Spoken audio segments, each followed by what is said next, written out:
We are live from the Empowered Mom Studios. Finally, after so many days without internet that was driving me crazy.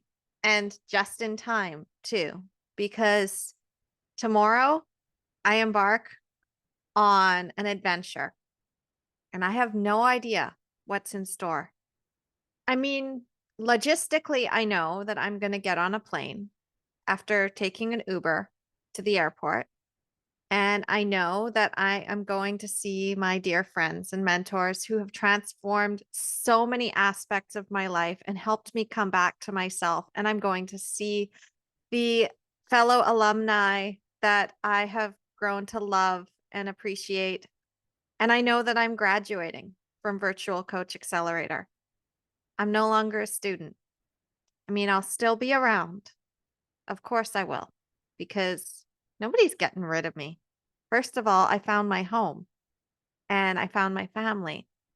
And no matter where I go from here, our paths are going to cross. We are going to still be in connection. And I'm still going to love and support and come in when I can. And I've also learned how to protect my energy and how to honor myself with what I need. And the last 6 months, especially, I have really had to go inward and I have had to rest a lot more than I wanted to. I've taken a lot of action. I've built a lot of things that years ago I never would have thought I would have had created. I read my book and I put it out on YouTube, and the videos are dropping every single Friday.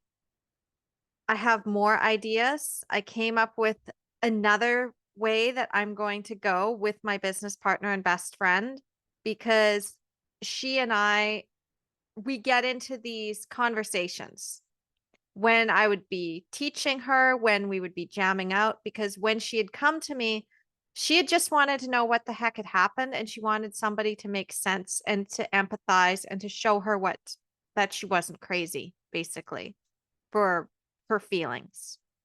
And I loved on her. I had the understanding of how the system worked and our birth culture. And I was able to give that to her. And we actually sat down and we read a book together. And it was called Reclaiming Childbirth as a Rite of Passage, which is Rachel Reed's book. I'm going to totally plug her because the way that she talks about birth is powerful. And there was even things that I didn't quite grasp until I went and read her book. And then going back into my own experiences with my children when I was giving birth, I'm like, oh, now that makes sense. And it really resonated with Jenny, my business partner. And she and I, we just got into these conversations. So what would happen is I would read a passage, just a small little passage. She thought I was reading her the entire book. No, I was reading her passages. There was no way that I was going to read her the entire book. I mean, first of all, this book is way too thick. So what I'd done is I'd taken my Kindle and I'd read bits, like the things that I thought were most important to basically convey the message. And I left out all the fluff. And then we would sit there and I'd read that and she'd be just glued to her seat. And then we'd talk about those few passages for 20 minutes or more. Sometimes our calls went for like an hour or two, sometimes 3 hours, depending on what we would really get into. And we'd get into how it tied into personal things like business sense and past experiences with relationships and our childhood and how we felt as children and all of it. Like, because birth is a metaphor for life, we were able to really go deep. So I'm getting somewhere with this is that I recognized that when you share something, even something incredibly vulnerable, like a story or something that you've written that was from the heart and soul, other people resonate with it. And so I have shared a lot of my heart and soul. And I've never shared this one thing. I never thought I would. I only ever shared it with one other person. And at the time, I thought that it would have been the shift that was needed to change a situation. But it wasn't. Because the thing is, when you share your heart and soul and someone pretends that they get it, but they don't actually get you, and they don't actually have that love for you, eventually that mask does come off. And I've talked about how the mask slips. And the thing is, when I'd been sharing from a place without seeing that the mask wasn't going to stay on, that it was a mask. And I was still kind of processing that. I was still trying to get free. This happened way back in 2019. I had started going to therapy soon after my situation with my ex. Well, he had been my current partner, but he had suddenly left me the day before I was going on a trip for a convention because I wanted to be a speaker. I wanted to write a book. I wanted to get my impact out there.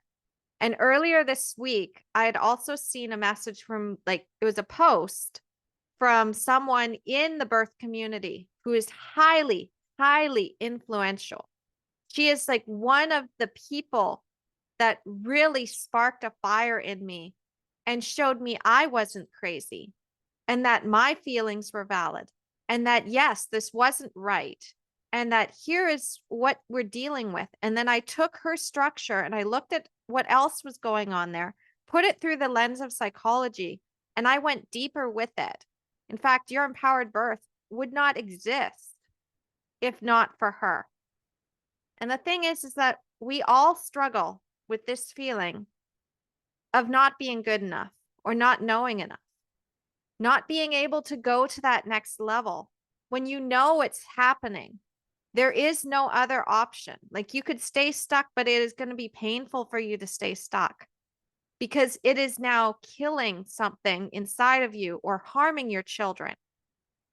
And this was the thing, is when you recognize that the people that you're meant to help, when you're putting out your light, and I shared this in class just recently too. It was freaking awesome breakout room. And I shared with this woman and I'm like, okay, would you like me to share the tools? And if or do you want to go deeper into your have the answer come to you? And she's like, I want to hear your tools. And if we still have time, we can go deeper into mine. So I'm like, okay, we're going to use the time well, and I'm going to share. And it's basically this. There is somebody scared who needs your light. They are like the most important person. And if you don't share your light, they're going to stay stuck and broken and shattered forever. For me, that was Jenny. I mean, Jenny, when she came to me, she wasn't even going to have another baby. She was so gutted and shattered and felt so betrayed. And she has voiced this. And there's actually videos of her voicing this on my channel and everything, where she's like, I felt so betrayed by everyone who'd ever given birth before because they didn't warn me about this. And I'd gone and I'd read all of the natural birth books and I thought that I was going to have what I wanted. And then it's like a completely different way. And she had been completely disrespected. Now, I had already been in the birth space for a very long time, so I understood that. But she was a new mother who was also very strong and powerful. And Jenny is not someone you want to mess with. I mean, Jenny is someone who has risen up from the ashes herself. If she wasn't a Pisces, I'd think she was a Scorpio because of just how powerful she is. She's the kind of person that will go out and write complaint letters and then formulate those letters in a way so that the medical system understands it. And she goes out and does research to make sure she gets the exact words. Like, she's very methodical. And she came in and she was absolutely broken. So the thought was like, if I don't share this with her, she's going to stay broken and shattered forever. And she's going to think that her body's broken and defective and she's never going to heal. That's not okay with me. Don't you dare do that to my Jenny. I can't do that. But then on the other side, there's also someone with a big stick or an imaginary version of the big stick. I call these the fear traps. And it's basically the fear of punishment and fear of pain, both of those, but mostly fear of punishment because it's like something external. It's not that it's too hard to do. You know, you could do it. You could push through. And it's not that you're afraid of something going wrong because you're like, I could probably figure this out. But it's like that punishment. It's like, if you do this, if you share your light and help this person from drowning, from dying, I'm going to beat you with a stick. So your choice is basically watch this person, and it could even be yourself, have their soul basically die and watch it happen. And it could be slow and it could be painful, or it could be fast, but it was probably going to be slow and painful. It's going to be a really excruciating death. And there's just going to be nothing left. You have to watch that. Or you have to somehow take that stick away and beat that person with it, because they're the enemy and they will kill you if you do not beat them with that stick. There is no more loving on this thing, this entity. This entity does not care. It has no empathy. It does not care. No matter how much love you try to give it, it's just going to keep taking and taking and taking your love, and you can't give it to the one who needs it most. So this is where I was basically at. And, we have those times in our life where we think we're too much or not good enough, or we don't know enough, or we're going to get in trouble if we say this, or we're going to not get love anymore if we do this. And that's why I want to share this with you. And as I said, this is incredibly vulnerable, and I might cry. And if I do cry, it's my tears. I wrote this after, it was a month after he had already cheated on me and got another woman pregnant, and we were trying to leave, and he had suggested therapy. That was the first thing. It's like, we should go to couples counseling. And he faked the first session. But my therapist knew that he'd faked the first session. She's like, he's not really in this. He's doing this as like a thing, but he doesn't actually, you need to get healthy, is what she basically told me. It's like, I want to see you. Instead of doing couples counseling, I want to see you. I want to help you. And I had recognized, you know what? I do need to talk to somebody. I'm already trying to work through this. I already can kind of see that this is an abusive and toxic situation, and it's just gotten even worse. And now the kids are suffering because, oh my gosh, how am I going to tell my kids that they have another brother or sister coming and it's not from me? How do I explain that to a 6-year-old and a 3-year-old, that daddy stepped out and slept with mommy's friend, and mommy's not talking to her friend anymore because she's not a friend, and there's a baby coming? They're not the only ones anymore. And that daddy is going to have to sometimes go and take care of this other baby. And that sometimes we're going to have another baby here. And how am I going to explain that to my family? And how am I going to explain that to my friends? The humiliation of that. And it, of course, I had shared before about how he had actually plunked that child right into my lap after I'd forgiven him. But I was already trying to move away from this. I was trying to break this trauma bond. And I didn't have very much money either. For me to go to therapy every single week for 7 weeks straight was a lot for me to do. And I chose to invest in myself, not knowing if I was going to get that money back, not knowing if insurance was going to pay for it, because I knew that something had to shift. Something needed to change. And through, I think it's the 3rd or 4th session, I recognized one of my ways of processing, and this tool may not work for you. You can try something else. Some of the other ones work. This is how it does it for me. Instead of writing to myself, I wrote a story where I was the outside observer looking in at these 2 people, basically, is what it was. I inadvertently was doing parts work on myself without recognizing that I was doing parts work. And Of course, my therapist was incredibly impressed. She was like, wow, you just did parts work on yourself and looks like you're getting close to a breakthrough. And she'd ask me a question, and I'll share that question at the end. But this was in the summer and fall of 2019. And here it is. There are two people living in my head. One is the confident, strong woman. She is the mother. She loves and cares for everyone but herself. She is smart, resourceful, intuitive, and compassionate.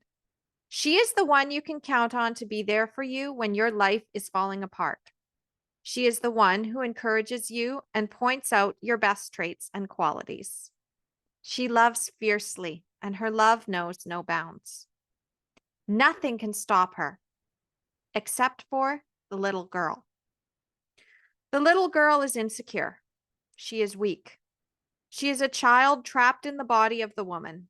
She is too trusting, too naive, and too forgiving for her own good. The little girl has been hurt many times, but she keeps holding out hope. The little girl just wants to be loved. The little girl does all she can to get that need for love met. She forgives anything if you will just love her. You could beat her, tell her she's worthless, tell her you don't want her anymore, lie to her, cheat on her, and she will believe it is her fault. She will not allow herself to believe anything else. She will just try to be more pleasant to you. She will ignore and squash down any feelings that you are wrong, and she will lick your hand like a big, dumb dog. She hasn't learned anything. No matter how many people hurt her and jump in and out of her life, she won't let herself accept that maybe it isn't her. She keeps the mother from moving too far forward. She clings to her legs, trapping her and begging her, please don't let them leave us. And the mother, being a mother, she feels bad for that little girl. And so she holds herself back from doing whatever is frightening that little girl. We can't be alone, the little girl whispers. She's afraid of being alone forever. She wants the strong arms of protection, the security of knowing what is going to happen next, even if that something is a tired pattern that has grown stale and repetitive and toxic to her. At least it is familiar. At least she's not alone. The mother looks down at that little girl and she shakes her head because she is a strong woman and she has aspirations of having a fuller life, a beautiful life that might be better than the one she's in now. Still, the little girl clings to her legs and tells the mother of the horrors that will happen if they are alone. Nobody will love us again. It took too long to find what we have now, she pleads. We're safer here where it's familiar. The woman fights that little girl, and sometimes she is able to leave and do what she needs to do, and she comes back home feeling strong and capable of anything. And the little girl rises from her sleep and pads down the hall. She sees the return of her mother, and she reminds her that while she was away, the little girl was lacking in warmth and love. And so the mother loses her drive to go out again, and she stays close to that little girl, and she tries to placate her, and she tells that little girl that it will be okay if she goes out again. But the little girl reminds mother of everything else that needs attention. The mother can see that the things the little girl wants, while valid needs, are not going to be met in the situation they are in. But the little girl is afraid. The little girl can't see any other way to get her needs met. And she thinks that if she is good and can convince mother that they are in a good enough place, that mother will let her stay where they are. So mother sacrifices her own needs for those of the little girl because that's what good mothers do. But then mother has children of her own outside of the little girl, and their needs come into conflict with what the little girl demands is best for her. And the mother is torn between protecting her children from the devastation that the little girl causes with her clinging for something that is no longer good for them. The little girl just wanted to be loved. The mother just wanted to be free. Both are in conflict with each other, both struggling for dominance.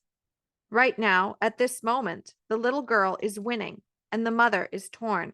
She knows she has no choice now. What the little girl wants is just no longer possible. And still, the little girl cries and pleads with mother not to let this happen. There has to be some way, she pleads. There is not, mother says, her heart sad for this little girl. I cannot possibly do any more than I have already done. But I can change it, she insists. We can be better. We can endure this too. I have already compromised so much of myself, mother sighs. I have given up everything I could give up, and I am tired of giving up everything. My children need me to be strong. We can be strong where we are, insists the scared little girl. We can make him love us again. We cannot, mother says. He isn't happy, but it doesn't have anything to do with us. We cannot make someone be happy when they are not. He tried, too. He has to try harder, she cries, desperate. He promised he would never leave us. He has to try. I have tried. He has tried. But I cannot make him try any harder. I cannot reach him if I ever thought I could. Who knows? I don't know anymore. But I am tired. I am tired of sacrifice. It's not a sacrifice, the little girl insists. It's not. We need to be loved. And giving up on everything else is worth the cost of what we gain. It's not, mother says. It never was worth it. There's too much sadness and pain mixed in with it. And I can't be who I need to be for my children and for myself in this place we are in. We aren't growing. We're going to die in this place if we stay here. We'll die out there if we're alone, the little girl sobs. We'll die of loneliness because we won't have anyone to take care of us. I can take care of us, mother says.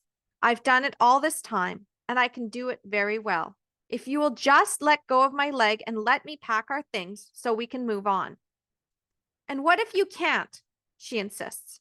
What if you aren't really good at taking care of us? What if you find someone else and I really like him and he takes care of us and then he leaves too? Or what if we never find someone else and die alone? Your kids can't take care of us. You have to take care of them. Nobody will take care of us. We'll be all alone to fail, and then you will fail your kids and us. The mother is tired at this point. It's been a long day. And she is tired of not being wanted, and she is tired of the abuse from the little girl. She wants to kick her off her leg, to scream at her, and tell her that she needs to go away. But she can't, because the little girl is part of her, and she only acts this way because she wants so desperately to be loved. And so that was my breakthrough. And my therapist had asked me, it's like, how can you get your little girl to start to trust that you can take care of her? And so when the fire happened, which was a month after I finished the therapy, because again, I couldn't afford to go anywhere. And my partner had already left, and I was making peace with that. When I saw that, my children, I rushed them out of the house. I took charge. I had already started to recognize that I was capable of taking care of myself and that I could be okay on my own. And yes, my ex had also tried to weasel his way back in, and he promised he would change. The thing is that when people say that they promise that they'll change, and they only pay lip service and don't actually have the true intention, you can see it. Because what the mother needed to do was to set boundaries and have that desire to beat that person with the stick that was trying to hurt her and her children and that little girl. I needed to recognize that my dreams were bigger than my fear. The people I was meant to help needed me. My children needed me. My son was being traumatized. I'm still working through that trauma with him. Even now, he's 11 years old and I left for good when he was 8. When he was in 3rd grade, that was it. When he said, "I'm afraid," when his shoulders would actually like release that tension because there was so much fighting going on. Like there was just this energy where my former partner and I, we just did not, we clashed. We clashed. And there are 3 great loves that come in, like the types of love. I'm not even going to say it's like 3 people. It's the types of love. There's the soulmate love that feels easy and natural, but they don't grow with you. They're there for a season in your life to help you, but they will not be able to grow with you. And they cannot stand for your growth because you get to a point where they start to get afraid and they try to hold you back. And they do it out of love. They do it out of that fear that you're going to get hurt out there, kind of like the little girl clinging to the leg. Then there's the other type of love out there that you have seen somebody and they are giving you all the attention and they are showering you with praise. Maybe they're a friend, maybe it's a boss, maybe it's a romantic partner, maybe it's a family member, but it's kind of conditional. It's a conditional love. It's, I will shower you with all the praise and affection, but don't you ever get too high up on me because I'm going to squash you down because I have to be the one receiving. If you're giving that attention to others, you're not giving it to me, and that's not okay. And I'm going to make you bad and wrong. This is the kind of love that I had fallen into because as that scared little girl, as I said, like she would get beaten, she'd get cheated on, she would get taken advantage of, and she'd just keep giving. There were no boundaries. So that's the thing. You have to value yourself. The little girl did not value herself. So she'd try to get love outside of herself. And then she would do all these things to try to get love. And she'd be like, oh, if I love you more, if I forgive you for this thing that really, really hurt me and really isn't okay, but I'll overlook it. I'm not going to see that this is a mask that you're wearing. I'm going to pretend the mask is you. And I'm going to just keep doing that.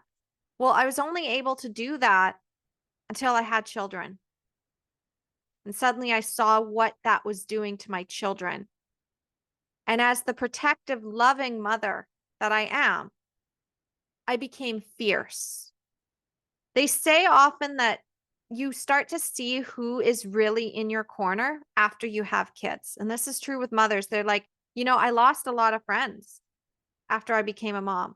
I lost rapport with a lot of family members when I became a mom. Sometimes I realize my partner that I'm with is actually horrible and I have to have a divorce. And everybody's telling me, well, you should have picked a better baby daddy, but I didn't know until I got pregnant. Because suddenly you're no longer, when you don't have those boundaries and that love for yourself, you're just out there giving it. Yes, there's going to be people that come in and they're going to try to steal it. And they're just going to take advantage of you. And they might use coercion and they might use fear to try to get your light, your love, your power from you.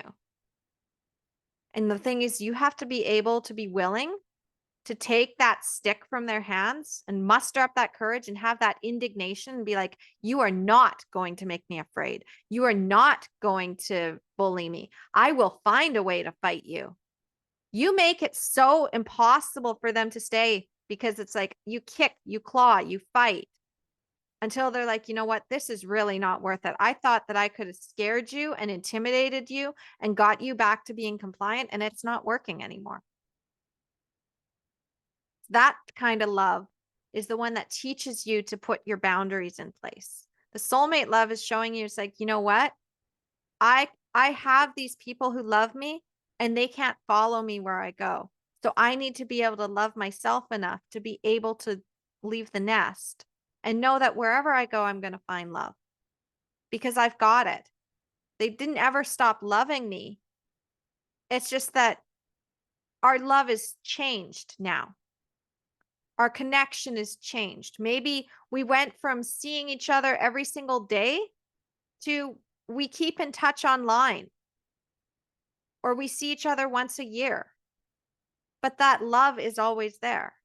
So when you get back into connection with those friends, when they come up in your newsfeed and you're like, oh my gosh, I haven't talked to you in 3 years. How are you? There's no bad blood because they didn't take advantage of you and you didn't take advantage of them. It was genuine. It's just that they aren't where you need to be now. They're at a different level. And maybe some of them will rise up to that level and they will be able to stay in connection with you and you'll get to reconnect. But other than that, like the love is changed. It's not meant to stay permanent. It's not a permanent thing. It's not the family bond and it's not the romantic partner. Like those ones, like you're tight, you're in. But sometimes we have to love people where they're at. And the other one is the lessons, the painful karmic lessons that you have to learn that get you to have that indignation, to be willing to rise up and have that fire and audacity to take that stick away and be like, no, I'm not giving you this anymore. I'm not giving you stuff for free because you keep taking and taking and taking. And now it's hurting and depleting the people that I'm supposed to be giving this to. Like I'm filling my own cup for myself so that I can give it to my children. You trying to come in and take this is taking from my children. This is taking food from my children. And I'm not having this. This is taking away their ability to be their full authentic selves. This is scaring them. This is scaring the children. This is traumatizing the children. I can't have my children crying like this. It's okay what you do to me. I'll fight and I'll get back up. But if you hurt my children and if they see that I am being hurt, literally being shoved down and told I'm not good enough, they are getting a blueprint watching me in this situation. We can't thrive where we're at. We can't get our needs met the way we need them here. It keeps getting taken away. So, yeah, I can survive for a little bit. For a little bit I can survive. But I'm not going to thrive and neither are my children. And I want my children to thrive. So I'm sorry, but we got to get out of here. And so that's when I created my 5-pillar system because that was the question. It was like, how do you find those people who can actually grow with you, the right support? How do you find the right people who are actually going to love and support you and have those skills to get you where you need to go, the right facilitators? How do I need to feel safe right now? What do I need to put in place in my environment? Well, one of the things is I needed to get him out of the house long enough that I could start to create a structure so that when he did inevitably have to come back in because the house burned down and then the pandemic happened, it was on my terms. And I'd already created the structure. And it was now my rules. And I was watching. The education, well, I'd already had that. You can be stuck in an information overwhelm. And I was. Before I went into therapy and before he cheated on me, I was already reading things about, is this an abusive relationship? Yes. Oh, but what if? What if? What if? The little girl kept coming up. She kept arguing. The mother was sitting there gathering up all of the information saying, this is what is going on. This is what you need to do to create a business. This is what you need to create your life. This is not going to serve us where we're at now. Here's more information. Here's more data. And the little girl kept throwing the data back and saying, yeah, but I just want to be loved. I don't want to go anywhere. Yeah, I understand, but I don't want to do it because I'm scared, because I don't feel loved right now. It doesn't matter how much data you throw. If you haven't attached, if you haven't gone in and attached yourself to your inner child and given your inner child their security by getting past your fears and having that self love and recognizing that you have the dignity to be able to have your dreams. You deserve that. You deserve to have that dignity. You deserve to be treated with respect. And nobody gets to tell you what to do. Nobody gets to tell you who you get to be. Nobody gets to tell you what decision is right or wrong for you. Once you have that, that's the right mindset. It's like, I'm afraid of this. And am I actually afraid of this, or is this a could might possibly maybe happen? I'm afraid of this. And what structure do I need to put in place so that I can move past this? Because on the other side of this fear is the thing I want most. And if I stay stuck, I'm never going to get what I want. Well, I had to do that. I had to do all of it. I created my 5 pillars of the structure and the right mindset and my Phoenix method that I now have for getting past fear. And I started to build that. Now, I didn't have a partner. Obviously, I couldn't rely on the one I had, but I did have the imaginary partner, the one that could possibly be waiting for me in the future. As I was building my life and meeting my mentors and finding that community with Evan and Annie and everybody, my soul family, my swans, when I found that, it had come right at the right time. And that's the other thing. It's like when you are finally ready to move, the pieces start to line into place. And yeah, there is going to be some fear. I mean, I have absolutely no idea what is going to happen after I get back or even when I arrive at my destination. No idea. It's a complete surprise. Honestly, I prefer it that way. I could probably put more pieces together and dig up more information. I could probably do my little spy skills and search certain things and find more clues. I do have those skills. If I do need to find some information, I do have ways of getting it. But honestly, I want to be surprised. I really want to be surprised this time. And that's another thing is like the little girl hated surprises because she couldn't predict them. The little girl would go and sneak downstairs and open up all the presents to make sure that she'd get the things that she wanted because she didn't like to have surprises. The little girl had to control everything. Everything had to be perfect and structured all the time because if it wasn't, she would fall apart. And even the mother, before she set her boundaries and recognized that she needed to protect her children first and protect herself first, really, is fill her own cup and then put it outward to her children, not just try to protect her children and deplete herself. When she recognized that taking naps and eating better and making sure that, yeah, she's going to take the last piece of pie. She's not going to give it up just because she's expected to. No mommy martyr syndrome.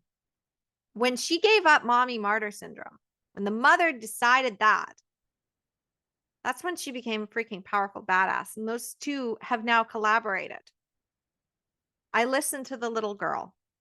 What do you need right now? I need to play. Okay. Well, I need to work. So how can we add play with work so that it's fun and we can get stuff accomplished? What do you need right now? I need to nap. Okay. Well, we do need to nap. And at the same time, if I get an insight, I'm going to record it into my phone so that I don't lose it. Because if we're going to use this time intentionally, it's going to be so that we can do something else later to pour from a full cup. Because I recognize if I don't take a nap, I am crabby with my kids. And I don't want to be that mom. I don't want to be crabby with my kids. I want to be able to be resourced. If I don't meditate and take that time for myself, I'm depleting myself and I can't give all that light out. I can't get those inspirations. So I take care of myself. I get my nails done now. I get my hair done. I go and I get myself some clothes, and I used to deplete myself and just give to my kids, but now I'm giving to myself. That's the thing, is like you give to yourself, then you pour outward to the people who deserve it. And you have boundaries in place to see who is truly going to reciprocate and give back, the ones that are the true, authentic love connections, the family that is like, if you are at your worst, they are still going to love you. And if you're at your best, they're going to clap for you. They're not going to be like, oh, you think you're so high and mighty now. Or, oh, I'm not special enough anymore. I should just disappear because they don't need me anymore. But instead be like, you rock. And you know what? You rock even if you are a blob right now. If you are laying here in bed a blob, you're still just as magnificent as when you're out there sharing your magical gifts. If you can't get out of bed or you've lost a lot of your shine right now, I'm going to remind you that you're shiny and I'm going to hand you your crown. And I do this when I see people that I admire and that I find to be just, I have that heart and soul and love for them. If they are saying to me, you know, I sometimes don't know what I'm doing, or I'm in overwhelm right now, or I can't handle this. I'm sitting there, I'm like, here's your crown, queen. Put it back on. I think you dropped it. Here. Somebody got it a little dusty, but it's here, and I'm going to clean it off for you, and I'm going to put it back on your head. Let's fix your hair, and look. Do you remember who you are now? Look how pretty you are. Look how powerful you are. Hey, do you remember? You've got royal subjects who are all hanging on your word. Did you forget? While you were in that blob state, did you forget just how magical you are, that we're all waiting for you, that we all love you? And yeah, okay. Do you need to take a day to rest because you need to fill your cup? Go for it. You want to be a blob today? We can be a blob today. Hey, I'll get in with you. I'll sit here and I'll blob it out with you. I mean, we're not going to stay in misery. We're going to intentionally do this. We're going to intentionally eat this ice cream, and we're going to intentionally go on Amazon and shop, and we're going to intentionally complain a little bit about what's going on and the overwhelm, and we're going to talk it out, and we're going to do that part. We're going to have our bitch fit. And then after I've heard your bitch fit, after you felt all loved up, just like that little girl, letting the little girl have her little fit, putting the arms around and saying, I love you. We can do this. I got you. Okay, I got you. We're moving. We're packing. Okay, you got to let go of my leg. Okay, no. I'm not leaving. I'm not walking out the door. It's okay. I'm still here. Do you need a hug? Okay, hug. Okay, good. You see? Okay, now we're going to pick up this. We're going to pick up this book. Yep. And we're going to put this book in the box. And we're going to pick up this thing. We're going to put this thing in the box. Look, we're packing. Look, we're doing it. We're doing it. See, you can do this. We can do this. Yeah, I know you're scared out there. We'll get there. Right now, we're just going to focus on putting things in the box. We're just going to take these small action steps. And then, well, how did the story end? I took that little girl and I took my kids, and we packed up all of our belongings. And within 6 months of joining my community and having all my friends and having everybody cheering for me, even though they didn't all know every little detail of what was going on, I shared with people that I needed to share with. And then I also shared privately with myself, and I wrote in my journal, and I worked through these things, and I worked through it with my kids because my kids were scared. And I worked with my son. I'm like, honey, I know you're scared right now. And remember, we're getting out. It's going to be so much better. And I shared different pieces with my daughter because, of course, I didn't want her to tip anybody off that this was going on, that this was happening. And at the same time, I just kept that going because when you're a mom, when you've got other people to lead, when you have anybody to lead, mother or father, like you need to lead people, even when you don't got this or when you don't know how it's going to end. You've got to have the faith, the sword of truth. And you also need to have your shield. You need to have that ultimate dream. So I just kept giving my kids that ultimate dream. It's like when we get our place, which I have no idea when it's coming because we're staying in my dad's den. We're staying with granddad and I have no idea. And at the same time, something better has to be coming. For something to be so hard, something better is going to come. As long as you remember that, something better is going to come and you keep taking those steps, eventually you get into the most amazing life where you are now in your own place, decorated exactly how you want it, feeling happier than you've ever felt before, feeling more shiny and sparkly, being able to go out and speak to people where before you were a wallflower who used to literally hide in the bathroom stalls because you didn't want the girls to find you in school because they were all mean to you. And then later you found out the teachers checked the bathroom stalls. So you went and hid behind the door just so you wouldn't get sent outside because going outside for recess meant sitting alone and being pointed at and laughed at because everybody thought you were a loser. And the ones that didn't think you were a loser were too afraid to stand up. They were too afraid to take the stick out of the bully's hand and go and help you. And the few that did, they wouldn't do it consistently.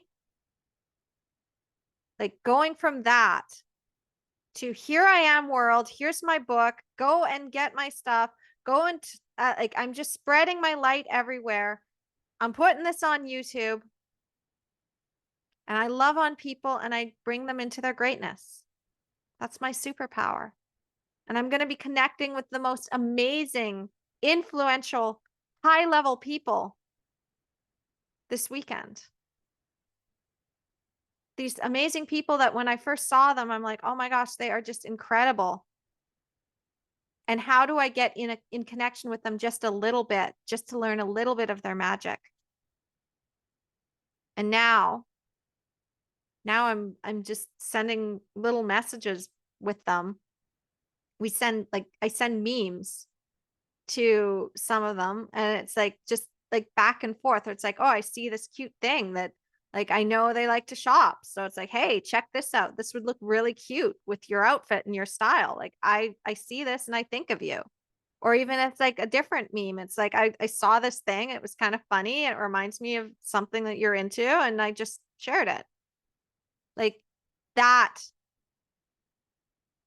instead of worrying, oh, what if they don't ever like me because I'm not special? No, it's like now I'm at this level. It's like I am enough, just as I am.